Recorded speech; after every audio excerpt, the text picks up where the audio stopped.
In this video, we're going to show you how we cash in on $2,025,860 in 503 days. Yes, in 16 months on this 76-unit apartment building in Baltimore, Maryland. Now, when I say we, I more mean Ian and his partner Dan. But in full disclosure, I did own a percentage of the building as a limited partner and as an equity investor. So collectively, I can say we. So let's break this entire thing down. How did we buy this property? How did we finance this property? And how the heck did we cash out on that amount of money in such a quick time? Those might be thinking, hey, 503 days, that's a long time, 16 months. Well, I got it, but it's also a lot of money. It's $2 million. Dan and Ian actually didn't have all that much of their own personal money into this thing. And more importantly, they seller financed a lot of it. So let's go through that deal, Ian, exactly how you found it. Yeah, this was one of the most life-changing deals that we have ever done. It allowed us to quit our W-2 jobs. How this deal worked for us in just 16 months, being able to cash out over 7 figures of cash. So the way we found the deal was, for those of you that don't know, you can see it on Amazon or you can see it at subsidizethebook.com. We wrote a book about what we were doing on an everyday basis. Section 8 housing, how it worked, all the ins and outs. And one day we got a phone call from a wholesaler local to Baltimore and said, hey, I got this property. This lady wants to speak to you about it. And we said, there's no way this is real life. Ultimately, she found us by us advertising our book and telling people exactly what we do. And she reached out to the wholesaler reached out to us, ultimately putting us in touch. And that's how the ball got rolling. Pretty wild how things happen. I think as real estate investors, we all realize that be in touch with a lot of people and do a lot of marketing on a regular basis between door hangers, direct mail,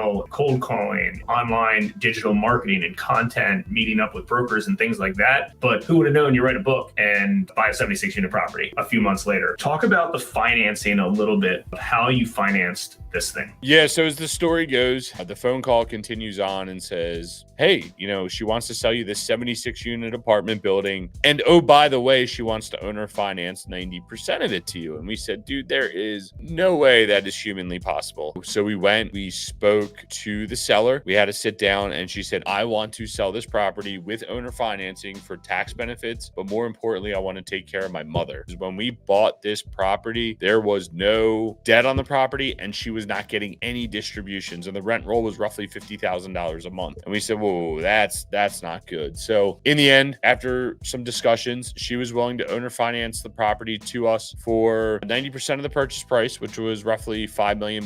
She owner financed $4.5 million of that to us. And then we went out and raised $1 million from our friends and family. As Jason said, him and his business partner were co-investors in the deal in full transparency. But this was the first time that we truly ever raised capital for a property. But more importantly, this is the first time that we offered equity on any property that we have ever done. We used a securities attorney to file the PPM paperwork. We did full documentation, and that's how we raised the capital to do this deal, allowing us to get into this life-changing property. And if you can see on the screen right here, this is how the numbers break down. This was an investor that put up $100,000 into this particular deal. So 2020 was a partial year because it was purchased in June 15th, 2020, and then it was refinanced in December 31st, 2021. That's where the 16 months came from. The purchase price, $4,940,000. The seller financed $4,446,000 of it, and they raised a little bit more money than just closing costs because they need it for capital improvements and things like that, right? So what'd you guys raise on this deal? 1.2 million? Yeah, I think we raised $1 million total. So let's go back to this lender statement that they received after it refinanced. They're paying a preferred return on the money throughout. And then they got refinance proceeds of $19,209.97 off their $100,000 capital contribution. So not only were they getting an 8% return on their money in real time, they also got a big hit on that, right? So the internal rate of return, also known as the IRR, came in at 23.13%. That's a pretty good return. They also were able to keep their retained ownership. So this particular capital investor put up $100,000. They got over a 23% return on their money, and they still own 2% of the entire project. So not bad. Just like any video that we do and any podcast